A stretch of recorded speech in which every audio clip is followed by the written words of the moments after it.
Bayangkan melangkah ke dalam ruang di mana ketenangan berkuasa sepenuhnya. Tempat suci yang sunyi, di mana hiruk-pikuk dunia luar perlahan memudar menjadi bisikan. Disinilah perjalanan kita dimulai, bukan dalam kekosongan, melainkan dalam keheningan yang memberi ruang untuk kehidupan batin berkembang. Dalam lanskap batin yang tenang ini, kita melangkah di jalan yang dibimbing oleh kebijaksanaan, stoikisme, filsafat kuno yang mengajarkan seni hidup melalui kedamaian, keteguhan, dan kendali diri. Kaum Stoik memahami satu hal penting, bahwa kekuatan sejati bukan berasal dari mengontrol dunia, melainkan dari mengendalikan diri sendiri, dari memilih fokus dan secara sadar mengabaikan. 1. Otonomi yang diperkuat. Di jantung stoikisme terdapat satu prinsip utama, kebebasan batin. Kekuatan untuk mengatakan, ini milikku untuk dikendalikan dan yang lainnya bukan urusanku. Mengabaikan dalam stoikisme bukan bentuk ketidakpedulian. Ini adalah tindakan sadar untuk tidak membiarkan opini orang lain, kritik atau harapan eksternal mencuri energi kita. Ini adalah latihan otonomi, memilih siapa atau apa yang layak memengaruhi ketenangan batin kita. Bukan berarti kita menjadi tertutup atau apatis. Sebaliknya, kita menjadi bijaksana dalam memilah apa yang sejalan dengan nilai-nilai kita dan apa yang harus kita abaikan dengan tenang. Mengabaikan yang disengaja adalah deklarasi kemerdekaan dari segala yang ingin membentuk hidup kita tanpa izin kita. 2. Kedamaian batin.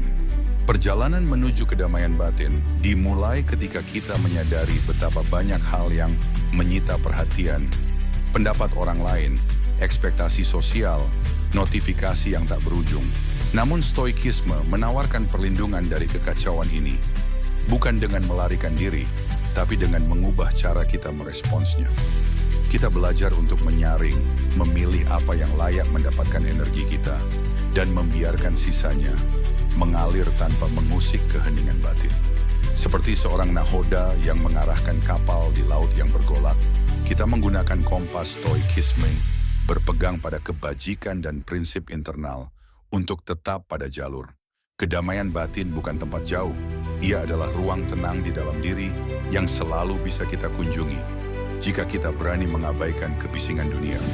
3. Ketahanan dan kekuatan batin. Para filsuf Stoik seperti Seneca dan Marcus Aurelius mengajarkan, ketahanan tidak berarti tidak merasakan sakit. Ia berarti mampu bertahan, belajar, dan bertumbuh di tengah kesulitan. Mengabaikan bila dilakukan dengan bijak adalah bentuk pelatihan mental. Kita belajar untuk tidak bereaksi berlebihan pada kritik kosong, saran yang tak membantu, atau gangguan sehari-hari. Kita membangun benteng batin, bukan dari batu, tapi dari kebijaksanaan. Ketahanan adalah kemampuan untuk tetap tenang ketika dunia berguncang. Untuk mengatakan, aku tidak mengendalikan badai, tapi aku mengendalikan bagaimana aku menavigasinya. 4.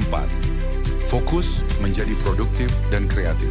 Dalam dunia yang terus meneriakan ribuan hal kepada kita setiap detik, fokus adalah bentuk kekayaan yang langka. Stoikisme mengajarkan kita untuk hidup sesuai dengan kodrat, dan bagian dari itu adalah mengelola perhatian kita dengan bijaksana. Mengabaikan bukan sekadar memblokir gangguan, ia adalah pilihan sadar untuk menyelamatkan energi mental bagi hal-hal yang bermakna, karya, hubungan, pengembangan diri. Kreativitas tumbuh dalam keheningan. Produktivitas lahir dari ruang kosong yang dijaga dari kebisingan. Dan hanya ketika kita bisa mengabaikan hal yang tak penting, kita bisa menciptakan sesuatu yang benar-benar berarti.